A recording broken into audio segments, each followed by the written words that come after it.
Welcome, ladies and gentlemen, to Zion Analysis. Thank you very much for choosing this channel.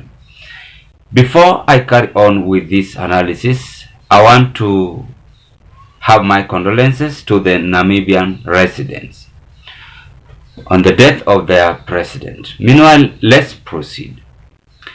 Governor Simba Arati is coming out and revealing the evil secret which is now being planned by Sylvanus Osoro and the Deputy President Gachagua.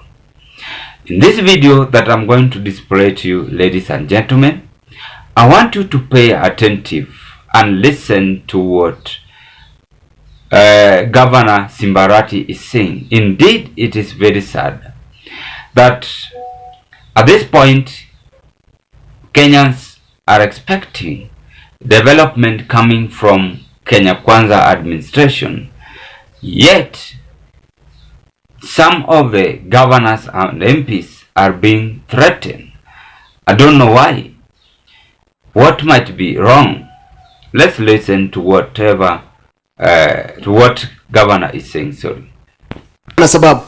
Kwa sababu ya uoga watu waliwekwa chini, risasi moja inaua watu 5. Kama hata watoto wawili wangeshika yule jamaa wangenyang'anya yeye bunduki. Raundi tumesema mtu yeyote atatumia bunduki vibaya hapa Kisii, ikuwe ni nani, tutakamata yeye.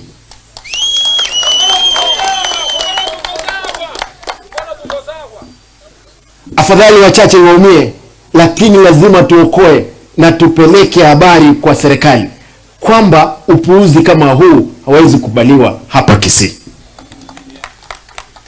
Hata sisi tunalipa taxes kama wananchi wengine wale wengine. Kama Simba niko na shida, kamata mimi, kuja nipeleke mahakamani nishtakiwe. Niliweka vijana wa pikipiki pamoja, tumewachangia milioni 7, lakini wamegundua kwamba hawa watu wakiwa pamoja hakuna mtu atawashinda.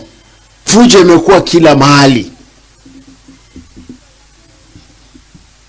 Mimi nauliza, baada wao waliweka hawa MCA pamoja, wakananganyana, wakaenda pale Nairobi, wakaenda kwa Gachagua, ati Gachagua sasa anawahost eti wataweza toa Simba. Gachagua anawauliza, mbona mko 13 sio 33 vile mliniambia? Wakarudi. Waliporudi, wazee wako na miaka 65 kuelekea juu, wanaketi wanasema, sasa kama inashindikana hata sumu wekea yeye. Mimi nauliza, tafadhali, nyinyi mmefika miaka 65, si mniache hata mimi nifike miaka 45 peke yake? Sina nyinyi mniache nifike hata kama ni miaka 45.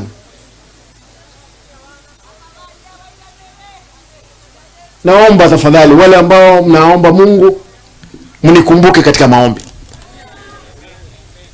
Hii vita hatuwezi ishinda kwa sababu ni vita ya risasi, ni vita ya mwili, lakini tutaishinda kwa damu ya Yesu Kristo.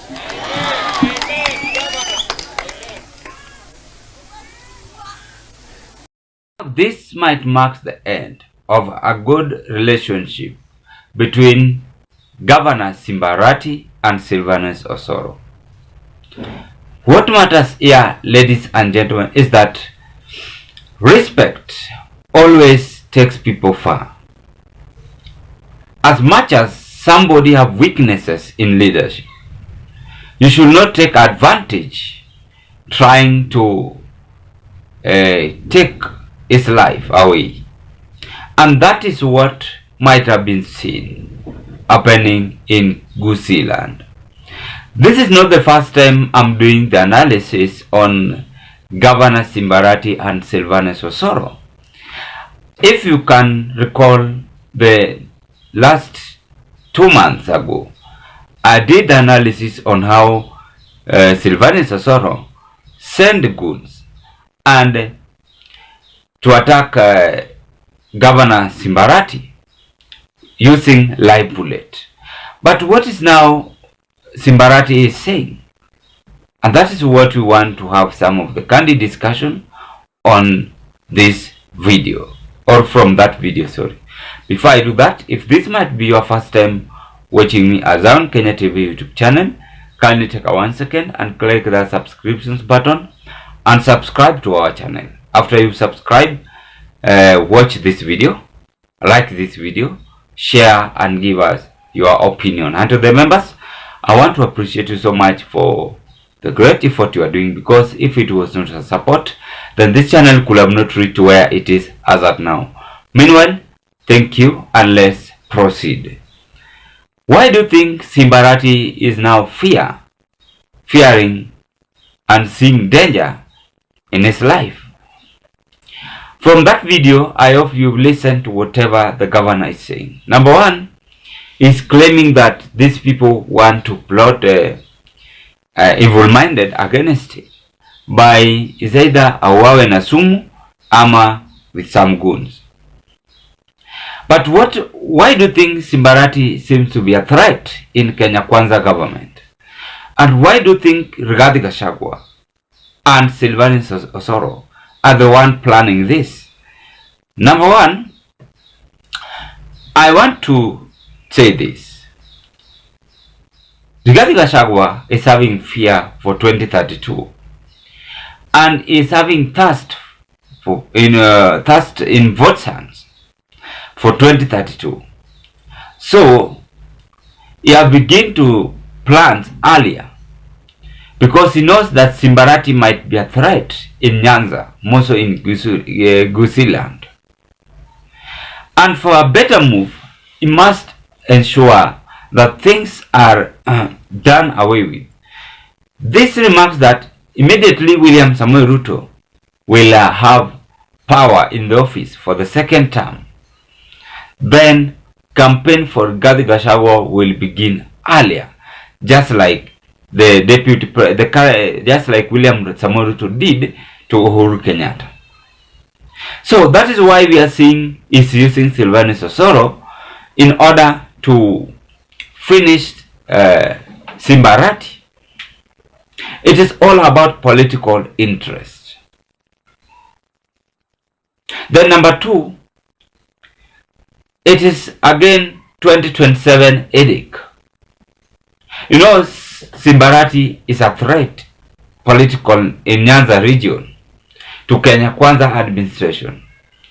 And that is why these people is after him.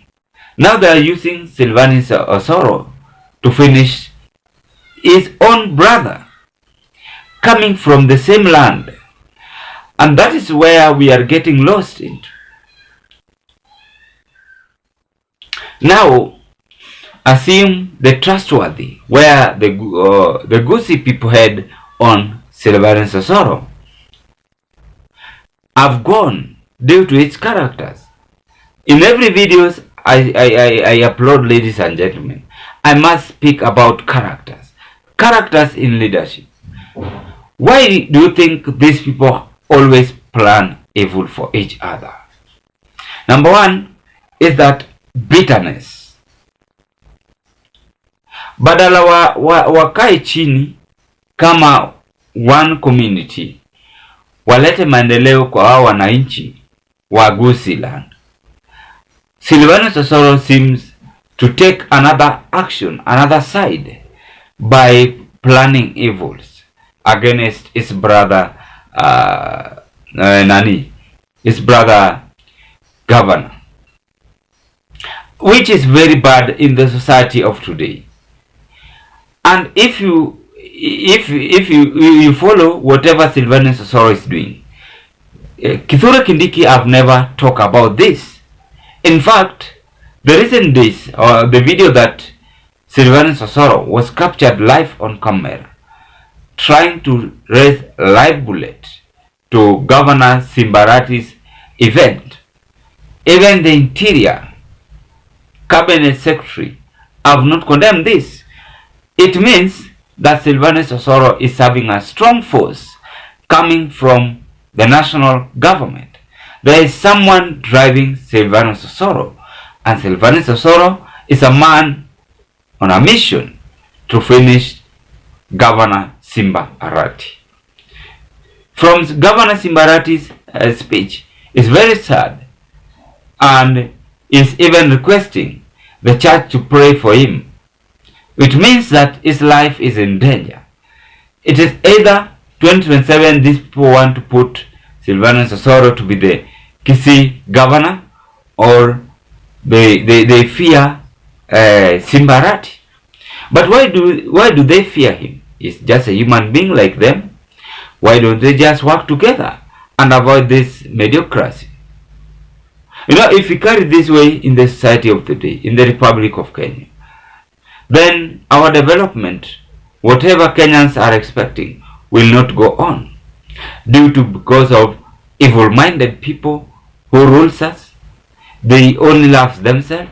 They don't want to concentrate on their people's agenda. And that is what is now happening between Sylvanus Osoro and Simba Arati. Who is behind this whole move? That is the question we ought to ask ourselves. Meanwhile, what are your take, ladies and gentlemen? I'm eagerly waiting for your opinion at the comment section below. Thank you very much, and continue supporting this channel. Bye bye, as we hope to meet on another analysis.